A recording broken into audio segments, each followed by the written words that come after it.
இந்த வீடியோவில் என்ன பார்க்க போகிறோம்னா புள்ளியியல் அப்படின்ற டாபிக் தான் பார்க்க போகிறோம். புள்ளியியல் என்ன பார்க்க போகிறோம்னா மீடியன் இடைநிலை அப்படின்ற டாபிக் தான் பார்க்க போகிறோம்.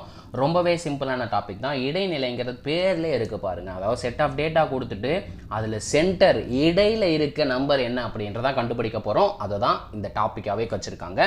என்ன கொடுத்துருக்காங்க பாருங்கள். ஃபர்ஸ்ட் கொஸ்டின், வரைபடங்கள் மூலம் டேஸ் அளவை கணக்கிட இயலும், விளக்கப்படங்கள் மூலம் இயலாதுன்னு கேட்டிருக்காங்க.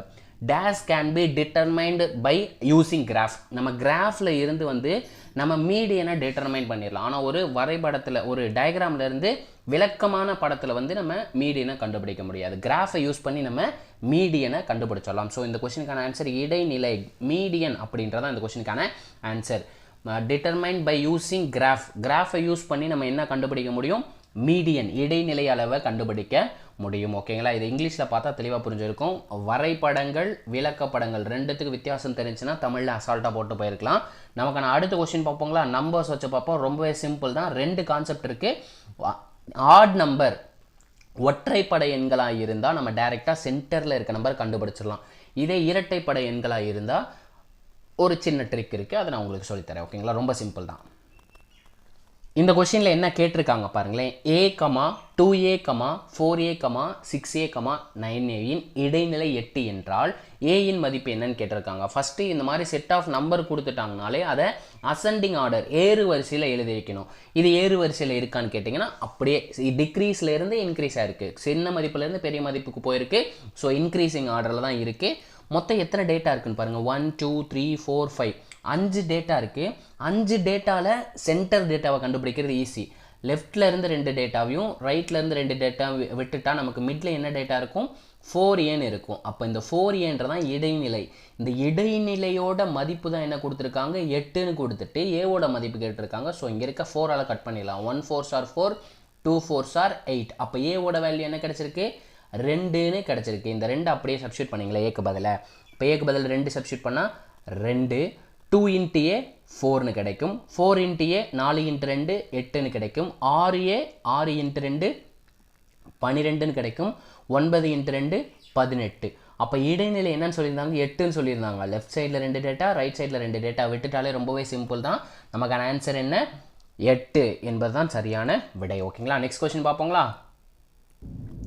இந்த கொஸ்டினில் என்ன கொடுத்துருக்காங்க பாருங்கள். 12 17 5 8 13 6 9 என்ற விவரங்களின் இடைநிலை அளவு மீடியன் ஆஃப்னு கொடுத்துருக்காங்க.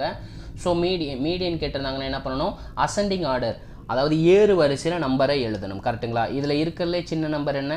5. அதை விட பெரிய நம்பர் 6 8 9 12 13 17. ஏறு வரிசையில் எழுதிட்டோங்களா? எல்லா நம்பர் கரெக்டாக இருக்கான்னு பாருங்கள். மொத்தம் எவ்வளோ டேட்டா இருக்குன்னு பாருங்கள். 1 2 3 4 5 6 7. 7 டேட்டா இருக்குது. 7 டேட்டா இருந்தால் என்ன பண்ணலாம்? லெஃப்டில் 3 டேட்டாவையும் ரைட்டில் 3 டேட்டாவையும் விட்டுட்டு சென்டரில் இருக்க டேட்டா தான் நமக்கு மீடியனாக இருக்கும். ஸோ நமக்கான ஆன்சர் என்னப்போ 9 என்பது தான் ஆன்சர். ஓகே சார், சார் இது எனக்கு புரியலை, 7 டேட்டா இருக்குல்ல, அப்போ என்ன பண்ணலாம் அப்படின்னு கேட்டிங்கன்னா, நமக்கு 7 டேட்டா இருக்குங்களா, அது கூட எப்பயுமே 1 ஆட் பண்ணி, அதாவது ஆட் டேட்டா ஒற்றை எண்களில் வந்துச்சுன்னா இதை ப்ரொசீட் பண்ணுங்கள். 7 எவ்வளோ நம்பர் ஆஃப் டேட்டா இருக்கோ அது கூட 1 ஆட் பண்ணி 2ஆல் டிவைட் பண்ணுங்கள். டிவைட் பண்ண என்ன கிடைக்கும்? 8/2 4ன்னு கிடைக்கும்னா, அதாவது 4th டேட்டா தான் நமக்கான மீடியனாக இருக்கும். எப்போது? ஒற்றை எண்களாக கிடச்சிச்சுன்னா, டேட்டாவில் கொடுத்துருக்கிறது ஒற்றைப்படை எண்களில் வந்துச்சுன்னா அந்த மொத்த எண்ணிக்கையை 1ஆல் ஆட் பண்ணி 2ஆல் டிவைட் பண்ணி வர்ற மதிப்போட டேட்டா தான் நமக்கான ஆன்சராக இருக்கும். நம்ம ஏறு வரிசையில் எழுதுகிறப்போ என்ன எழுதியிருந்தோம்? 5 6 8 9 12 13 17ன்னு எழுதியிருந்தோம். அப்போ 4th டேட்டா தான் நமக்கான மீடியன்னு கண்டுபிடிச்சோம். 1 2 3 4. 4th டேட்டா அப்போ என்ன கிடச்சிருக்கு? 9ன்னு கிடச்சிருக்கு. ஓகேங்களா? ரொம்பவே சிம்பிள் தான். ஓகேங்களா? ரொம்ப சிம்பிளான டாபிக் தான். ஈஸியாக சால்வ் பண்ணிட்டு போயிட்டே இருக்கலாம். இதே ஈவன் நம்பரில் கொடுத்துருந்தாங்கன்னா, ஃபார் எக்ஸாம்பிள் இங்கே ஒரு 8 டேட்டா கொடுத்துருந்தாங்கன்னா என்ன சார் பண்ணுறது? மொத்த டேட்டா 8னா இந்த 8ஐ 2ஆல் டிவைட் பண்ணிக்கோங்க. டிவைட் பண்ண என்ன கிடைக்கும்? 4 வருங்களா? அப்போ 4வது டேட்டாவையும் இதுக்கு அடுத்து வரப்போகிற டேட்டான 5வது டேட்டாவையும் ஆட் பண்ணி 4ஐயும் 5ஐயும் ஆட் பண்ணி அதை 2ஆல் டிவைட் பண்ணிடுங்க. 5 + 4 + 5 9. 9/2 4.5 வரும். அப்போது 2க்கு இடையில வரும்.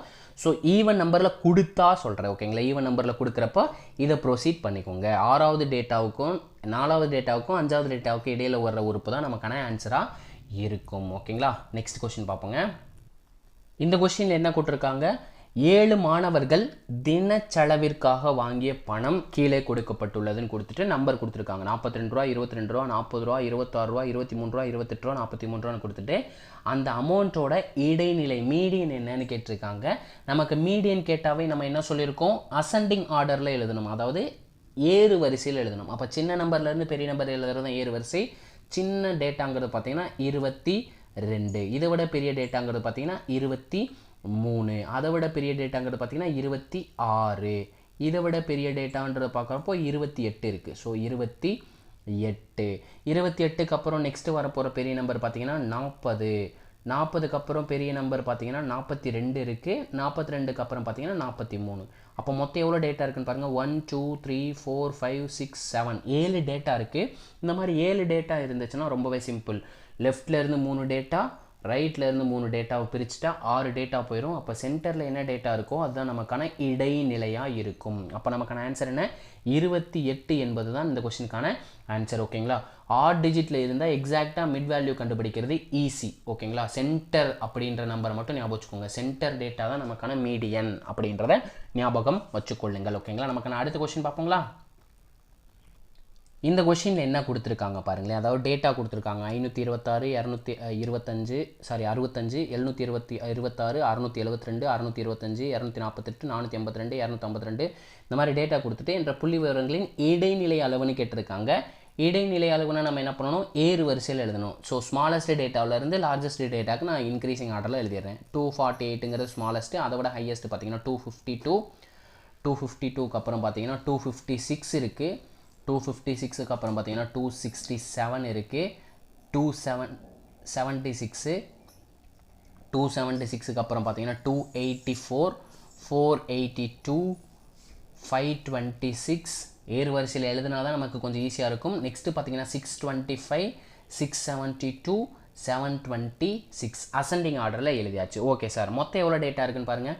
1 2 3 4 5 6 7 8 9 10 11, ஒரு நம்பர் விட்டுட்டோம், 12 டேட்டா இருக்குது சார். இப்போ ஈவன் நம்பரில் வந்துருச்சு சார், என்ன சார் பண்ணலாம், நமக்கு மொத்தம் எவ்வளோ டேட்டா இருக்குது, 12 இருக்குங்களா. அதை எப்பயுமே 2ஆல் டிவைட் பண்ணுங்கள். டிவைட் பண்ண என்ன கிடைக்கும், 6ன்னு கிடைக்குங்களா. அதாவது 6th டேட்டாவையும் 7th டேட்டாவையும் ஆட் பண்ணி அதை 2ஆல் டிவைட் பண்ணால் நமக்கு மீடியன் என்னன்னு தெரியுங்க, இடைநிலை என்னன்னு தெரியும். அதாவது ஈவன் நம்பரில் வர்றப்போ நமக்கு வந்த ஈவன் நம்பரை 2ஆல் டிவைட் பண்ணுங்கள். டிவைட் பண்ணுறப்போ ஒரு உறுப்பு கிடைக்கும் பார்த்தீங்களா, அந்த உறுப்பையும் அதுக்கு அடுத்து இருக்க உறுப்பையும் ஆட் பண்ணி 2ஆல் டிவைட் பண்ணணும். அப்போ 6th 7th டேட்டா எதுன்னு பார்க்குறோம். 1 2 3 4 5 6 7.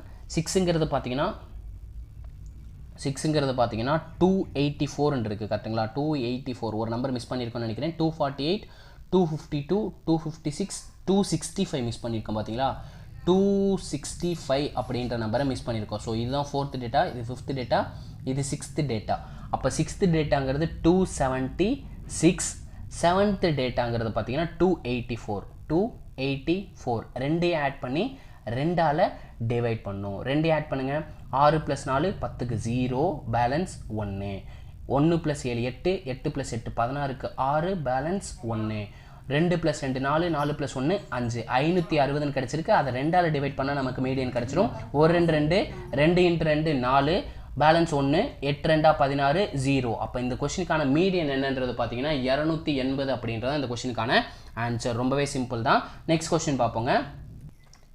இந்த கொஸ்டின் பார்த்தீங்கன்னா உங்களுக்கான ஹோம்ஒர்க் சம். ட்ரை பண்ணி ஆன்சரை கமெண்ட்டில் சொல்லிடுங்க. என்ன கொடுத்துருக்காங்க பாருங்கள், கீழ்கண்ட விவரங்களுக்கு இடைநிலையை காண்கன்னு சொல்லியிருக்காங்க. 3 4 5 3 6 7 2ன்னு கொடுத்துட்டு மீடியன் என்னன்னு கேட்டிருக்காங்க.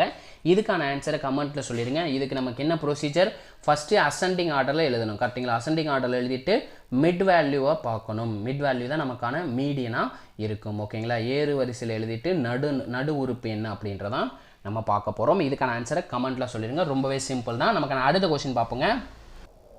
சேம் அதே மாதிரி மாடலில் இன்னொரு ஹோம்ஒர்க் சம் கொடுக்குறேன். ட்ரை பண்ணி ஆன்சரை கமெண்ட்டில் சொல்லுங்கள். இடைநிலை அளவு மீடியன் என்னன்னு தான் கேட்டிருக்காங்க. 18 12 51 32 106 92 58. இந்த நம்பருக்கு வந்து இந்த செட் ஆஃப் டேட்டாக்கு வந்து மீடியன் இடைநிலை என்ன அப்படின்றத கமெண்ட்டில் சொல்லிடுங்க. ரொம்பவே சிம்பிள் தான். நமக்கு என்ன ப்ரொசீஜர், அசெண்டிங் ஆர்டர் ஏறுவரிசையில் எழுதணும். ஏறுவரிசையில் எழுதிட்டு மொத்தம் ஈவன் நம்பராக இருந்தால் என்ன பண்ணணும், மொத்தம் எவ்வளோ டேட்டா இருக்கோ அந்த டேட்டாவை டிவைட் பண்ணிவிட்டு வர்ற டேட்டாவையும் அதுக்கு அடுத்து இருக்க டேட்டாவையும் ஆட் பண்ணி 2ஆல் டிவைட் பண்ணால் மீடியன் கிடச்சிடும். இதே ஆட் டேட்டாவாக இருந்தால் என்ன, எவ்வளோ டேட்டா அதை சிம்பிளாக 2ஆல் டிவைட் பண்ணாலே அதோட டேட்டா என்னன்றது தெரிஞ்சிடும். அதாவது ரொம்பவே சிம்பிள். இந்த கொஸ்டின் சால்வ் பண்ணியே பார்த்துடலாம். இதில் ஏறுவரிசையில் எழுதுறப்போ நமக்கு என்ன கிடைக்கும், 12. மொத்தம் எத்தனை டேட்டா இருக்குது, 1 2 3 4 5 6 7 7 டேட்டா தான் இருக்குது. 12 அதை விட அதிகமாக போச்சுன்னா நமக்கு என்ன இருக்குது, 18 இருக்குது. 18 இருக்குது ஓகேங்களா. 12 18 கட்டு. அதை விட அதிகமாக போச்சுன்னா நமக்கு 32 இருக்குது. 32 ஓகே வச்சுக்கலாம்.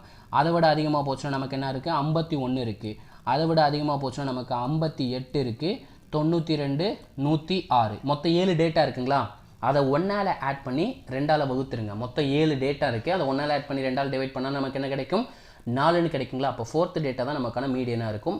4th டேட்டாங்கிறது 51. ஸோ ஆன்சர் பாருங்கள், 51 என்பது தான் ஆன்சர். ஆட் டேட்டாவாக இருந்தால் ஒற்றை இலக்கங்களில் உறுப்பு கொடுத்துருந்தாங்கன்னா என்ன உறுப்பு இருக்கோ மொத்த டோட்டல் உறுப்பை 1 ஆட் பண்ணி 2ஆல் டிவைட் பண்ண அத்தனாவது உறுப்பு தான் நமக்கு மீடியனாக இருக்கும். இதே ஈவன் நம்பர்னா நமக்கு எவ்வளோ நம்பர் கொடுத்துருக்காங்களோ அதை 2ஆல் டிவைட் பண்ணிடுங்க. 2ஆல் டிவைட் பண்ணி வர்றதை என்ன பண்ணணும், ஒரு டேட்டாவை ஆட் பண்ணி வைக்கணும். ஒரு டேட்டாவை ஆட் பண்ணி அதோட ஆவரேஜ் என்னன்னு பார்க்கணும். அதோட ஆவரேஜுங்கிறது என்ன, n × n+1, அதாவது சென்டர் நம்பரையும் அதுக்கு அடுத்து இருக்க நம்பரையும் ஆட் பண்ணி 2ஆல் டிவைட் பண்ணணும். இந்த 2 மட்டும் தெரிஞ்சுக்கிட்டிங்கன்னா போதும், மீடியன் அவ்வளோதாங்க. ஓகேங்களா. மீடியன்றது இவ்வளோ தான். இந்த 2 மட்டும் கான்செப்டை புரிஞ்சுக்கோங்க. இது ஃபார்முலாவாக கொடுத்துருக்கேன். பட் நம்ம சால்வ் பண்ணுறப்போ நம்பர்ஸ் வச்சு சால்வ் பண்ணுறப்போ ஈஸியாக சால்வ் பண்ணி கொடுத்துருக்கோம். ஓகேங்களா. ரொம்பவே சிம்பிள் தான். நம்ம வீடியோ பிடிச்சிருந்துச்சு லைக் பண்ணிவிட்டு கமெண்ட்டில் வந்து ஃபயர் சிம்பிள் கொடுத்துருங்க. இதே மாதிரி அடுத்த ஒரு பார்ட் வீடியோவுடன் சந்திக்கிறேன். அதுவரை உங்களிடமிருந்து விடைபெறுவது நான் உங்கள் மேக்ஸ் மதன். தேங்க்யூ.